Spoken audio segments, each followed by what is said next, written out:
Olá, meus alunos, tudo bem? Sejam bem-vindos à nossa primeira aula de instalações elétricas.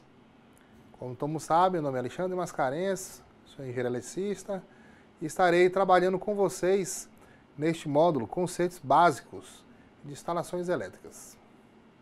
Teremos como objetivo capacitar o aluno a interpretar os projetos de instalações elétricas, conhecer principais equipamentos e aplicações, prover conhecimentos técnicos e práticos que permitam a especificação e compra de materiais, execução, fiscalização e manutenção de instalações elétricas. As páginas do livro da disciplina a serem estudados nesse módulo são 6 a 25. Temos como objetivo da unidade de estudo a introdução sobre energia elétrica e sua importância, a compreender sobre tensão, corrente e potência elétrica, conhecer o levantamento de cargas elétricas, identificar os tipos de fornecimento e padrões de entrada. A importância da eletricidade em nossa vida é inquestionável. Ela ilumina nossos lares, movimenta nossos eletrodomésticos, permite o funcionamento dos aparelhos eletrônicos e aquece o nosso banho. A melhor forma de convivermos em harmonia com a eletricidade é conhecê-la, tirando-lhe o maior proveito, desfrutando de todo o seu conforto com a máxima segurança. O objetivo deste estudo é o de fornecer, em linguagem simples e acessível, as informações mais importantes relativas ao que é eletricidade, ao que é uma instalação elétrica, quais são os principais componentes, como dimensioná-los e escolhê-los. Com isso, esperamos contribuir para que nossas instalações elétricas possam ter melhor qualidade e se tornem mais seguras para todos nós. Vamos estudar nesta aula introdução sobre energia elétrica e sua importância, compreender sobre tensão, corrente e potência elétrica, conhecer o levantamento de cargas elétricas. A eletricidade é invisível. O que percebemos são os efeitos, como calor, o choque elétrico, a luz, todos os equipamentos que estão ao nosso redor, temos os efeitos resultantes da energia elétrica.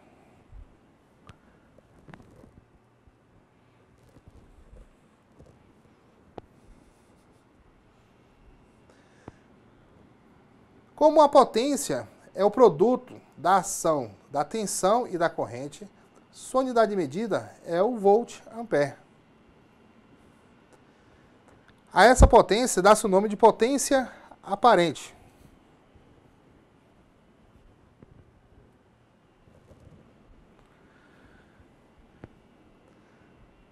A potência aparente é composta de duas parcelas, a potência ativa e a potência reativa.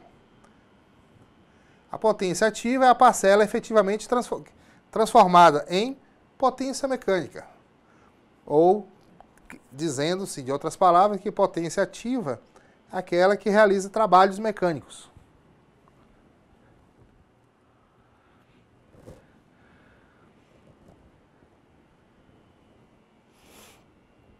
Potência térmica, potência luminosa. Alguns exemplos da potência ativa.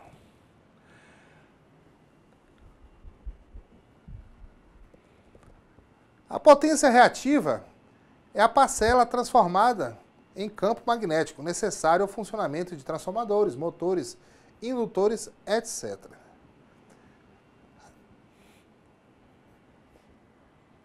Temos aqui a imagem do motor, do reator e de um transformador. A potência ativa é medida em watts ou kilowatts, kW, e pode ser medida em um quilowattímetro ou wattímetro. A potência reativa não produz trabalho útil, mas circula entre o gerador e a carga, exigindo do gerador e do sistema de distribuição uma corrente adicional. A potência reativa é medida em kV/amperes reativos, ou kVAR. A potência ativa e a potência reativa juntas formam a potência aparente. A potência aparente é medida em kV/amperes, ou kVAR. Por que preocupar-se com o fator de potência? Um baixo fator de potência indica que você não está utilizando plenamente a energia paga. Veja um exemplo. Se seu fator de potência está em 80%, sua rede está aproveitando 80% da energia fornecida pela concessionária. Isso quer dizer que 20% do que você paga é desperdiçado. O que fazer para melhorar o fator de potência? Você pode melhorar o fator de potência adicionando capacitores de potência ao seu sistema de distribuição de energia.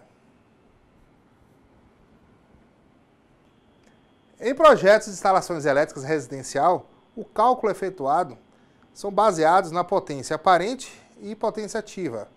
Portanto, é importante conhecer a relação entre elas para que se entenda o que é fator de potência. Nos projetos elétricos residenciais, desejando-se saber o quanto da potência aparente foi transformada em potência ativa, aplica-se os seguintes valores de fator de potência. Iluminação, 1. Para tomadas de uso geral, 0,8. Mas iluminação, nós consideramos fator de potência 1 quando usamos lâmpadas incandescentes. Lâmpadas fluorescentes com reator, aí já muda. Aí vamos considerar 0,8. Temos um exemplo aqui. Potência de iluminação, potência aparente, 600 VA. Aplicando-se um fator de potência, considerando 1, a potência ativa de iluminação em watts vai ser 1 vezes 600 VA. Teremos 600 watts. Potência de tomadas de uso geral, 7.300 VA, um exemplo. É a potência instalada nas tomadas. Quando se aplica o fator de potência de 0,8, a potência ativa de tomadas de uso geral será 0,8 vezes 7.300 VA. Logo, a potência ativa naquela tomada que você está produzindo o trabalho de 5.840 watts.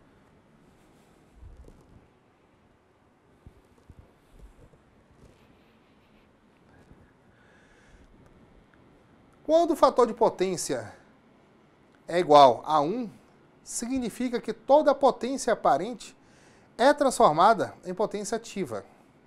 Isso acontece nos equipamentos que só possuem resistência, tais como chuveiro elétrico, torneira elétrica, lâmpadas incandescentes, fogão elétrico, etc. O levantamento das potências é feito mediante uma previsão das potências ou cargas mínimas de iluminação e tomadas a serem instaladas, possibilitando assim determinar a potência total prevista para a instalação elétrica residencial. A previsão de carga deve obedecer às prescrições da NBR 5410 do ano de 2004, item 9.5.2. A planta a seguir servirá de exemplo para o levantamento das cargas. Então, a nossa casa, ela tem 2 dormitórios, um banheiro, uma área de serviço, uma sala, copa e uma cozinha. Então, o mais importante é a gente observar as dimensões. Por exemplo, dormitório. é 3,25 m por 3,40 m. A dimensão do banheiro, 1,80 por 2,30. O outro quarto também. Área de serviço, cozinha, copa. Recomendações da NBR 5410 para o levantamento das cargas de iluminação. Primeira condição para estabelecer a quantidade mínima de pontos de luz. Isso é importante. Anotar esse tópico. Prever pelo menos um ponto de luz no teto, comandado por um interruptor de parede. Arandelas no banheiro devem estar distantes no mínimo de 60 centímetros do limite do box. Primeira condição. Condição para se estabelecer a potência mínima de iluminação. Segunda condição. A carga de iluminação é feita em função da área do cômodo da residência. Para área igual ou inferior a 6 metros quadrados, atribuir um mínimo de 100 VA. Para área superior a 6 metros quadrados, atribuir um mínimo de 100 VA para os primeiros 6 metros quadrados, acrescidos de 60 VA para cada aumento de 4 metros inteiros. A NBR 5410, do ano de 2004, não estabelece critérios para iluminação de áreas externas em residências, ficando a decisão por conta do projetista e do cliente. Bom, vamos calcular o cálculo da potência mínima da instalação dessa nossa casa que está aí, dada como exemplo. Né? Lembro da sala. A dimensão da sala, ela é de 3 metros, a área da sala ser 3,25 metros, vezes 3,05 metros, vai dar um total de 9,91 centímetros. Então, como nós vimos anteriormente, para cada 6 metros quadrados, atribui 100 VA para iluminação. E acrescer o valor de 60 VA para 4 metros inteiros.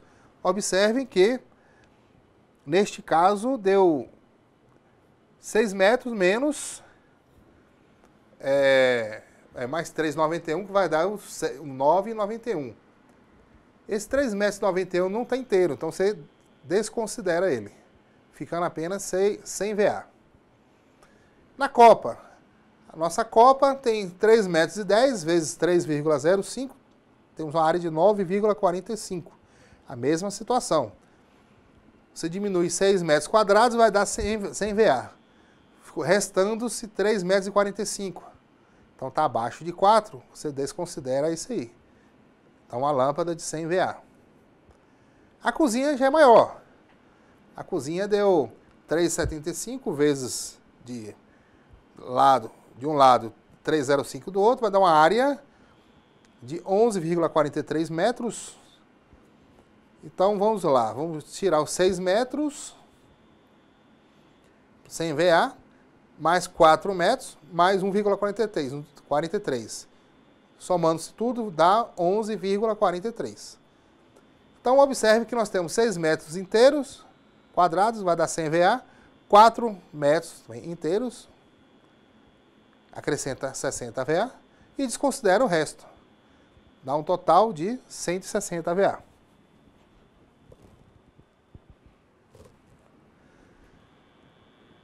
Mesma coisa para o nosso dormitório. Temos 11,05 metros, que deu 100 VA, mais 4, desconsiderou 1,5 metro.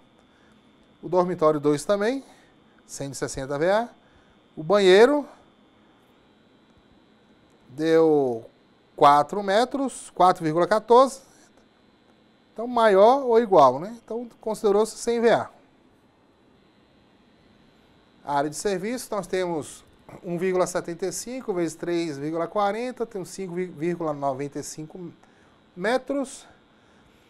Então está menor que, ou bem aproximado de 6 metros quadrados, considerou-se 100 VA. O hall também, como é uma área externa, não calculamos, consideramos 100 VA também para a externa. Recomendações da NBR 5410 para levantamento de cargas e tomadas. Já mudamos, nós estávamos calculando anteriormente, era a potência das lâmpadas, da iluminação. Agora vamos calcular as tomadas. Primeira condição para estabelecer a quantidade mínima do ponto de tomadas é o ponto, vamos definir também, né? Ponto de tomada é o ponto onde a conexão de equipamentos, a instalação elétrica é feita através de tomadas de corrente. Um ponto de tomada pode ter uma ou mais tomadas de corrente. Por exemplo, nós temos o cômodo ou dependências com área igual ou inferior a 6 metros. Olha a importância. No mínimo, um ponto de tomada. Então, se o quarto tem 6 metros quadrados, tem que ter pelo menos uma tomada. Varanda, pelo menos um ponto de tomada. Salas, dormitórios, independentes da área e cômodo ou dependências com mais de 6 metros.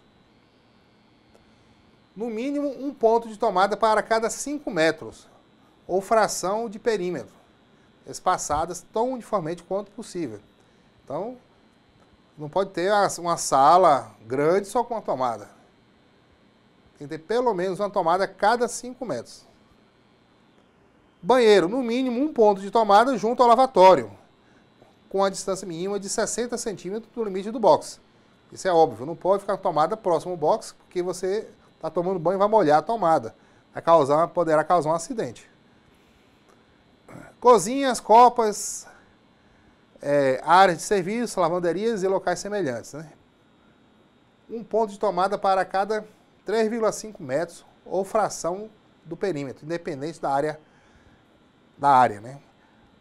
Acima da bancada da pia deve ser previstas, no mínimo, 2 tomadas de corrente no mesmo ponto, ou em pontos separados. Aqui na pia você vai ligar um liquidificador, uma batedeira, qualquer eletrodoméstico. Recomendações da NBR 5410 para o levantamento de cargas de tomadas. Continuando, né? Em diversas aplicações, é recomendável prever uma quantidade de pontos de tomadas maior do que o mínimo calculado, evitando-se assim o emprego de extensões e benjamins, T's, mais comumente conhecido, né? T ou benjamin, que, além de desperdiçarem energia, podem comprometer a segurança das instalações. Porque os T's têm capacidade limitada de corrente.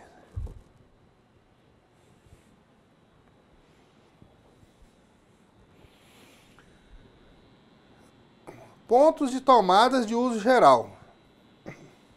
PTUGs. PTUGs. Não se trata ou não se destinam à ligação de equipamentos específicos. E nelas são sempre ligados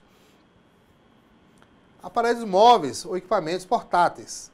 Uma furadeira, um secador de cabelo, uma enceradeira, um aspirador de pó. Apesar que hoje não se usa mais enceradeira. É bem antiga.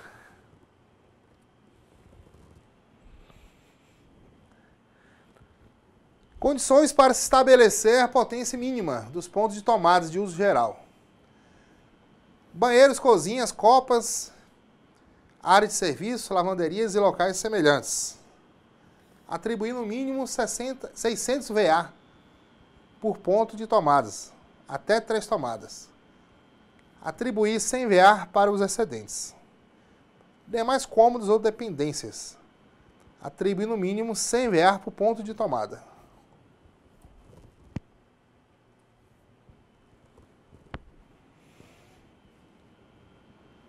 Condições para estabelecer a quantidade de pontos de tomada de uso específico. uso específico. É bem diferente. A quantidade de pontos de tomada de uso específico é estabelecida de acordo com o número de aparelhos de utilização que sabidamente vão estar fixos em uma dada posição no ambiente.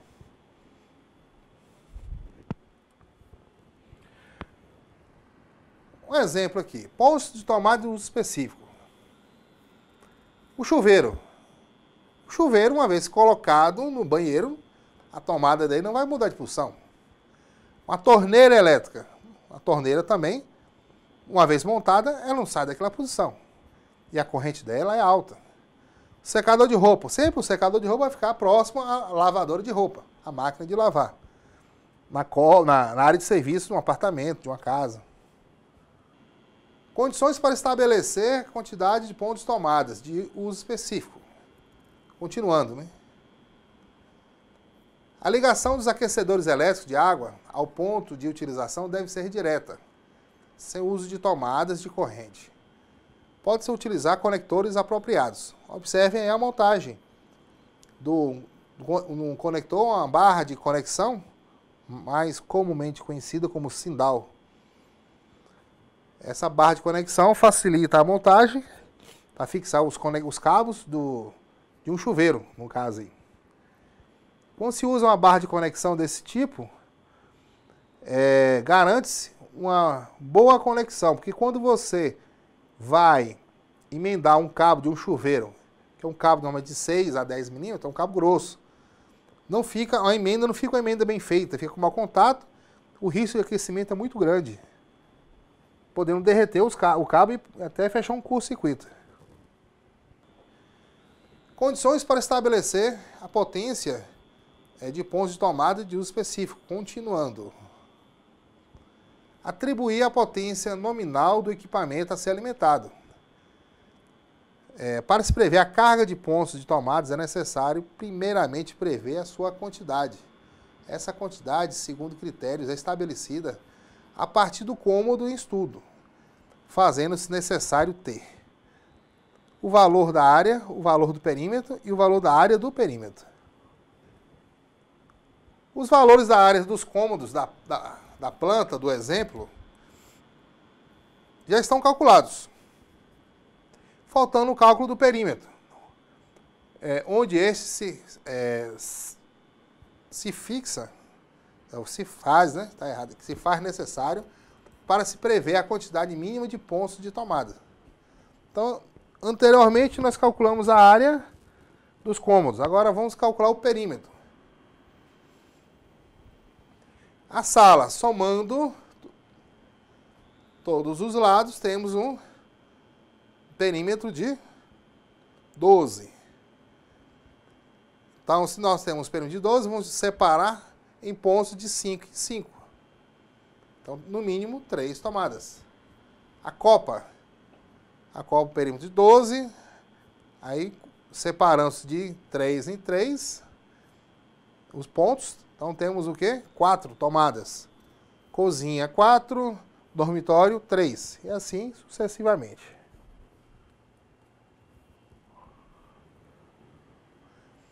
E as outras áreas? Observação. Área inferior a 6 metros não interessa no perímetro. Então, colocamos só apenas uma tomada nas áreas inferiores. Então, nós temos aqui um total da potência das áreas, das tomadas de uso geral, tomadas de uso específico, somando a quantidade das tomadas.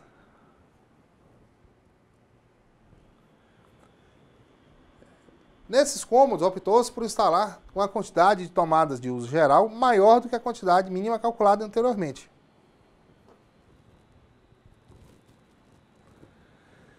Somando tudo, nós temos a potência de iluminação de 1080 VA, considerando o fator de potência a ser adotado de 1. Então, temos um total de 1080 watts. Potência de tomadas de uso geral, somando todas, temos 6.900 VA. O fator de potência a ser adotado, 0,8. dá um total de 5.520 watts. O cálculo da potência ativa total. Potência ativa total é a potência ativa de iluminação, mais a potência ativa das tomadas de uso geral, mais a potência ativa das tomadas de uso específico. Nos dá um total de 18.700 watts. Em função da potência ativa total prevista para a residência, é o que se determina o tipo de fornecimento, a tensão de alimentação e o padrão de entrada da sua casa. Bom, pessoal, nesta aula estudamos sobre a energia elétrica e sua importância, o comportamento e os conceitos sobre tensão, corrente e potência elétrica. Conhecemos os métodos para o levantamento de cargas elétricas. Na sequência do seu curso, você entrará novamente em contato com esse fascinante e curioso mundo das instalações elétricas, em novas aplicações. Então, pessoal, é isso aí. Essa foi uma breve revisão sobre o conteúdo do caderno didático e o material complementar. Por favor, faça os exercícios e melhore seus conhecimentos no assunto. Nos vemos na próxima aula.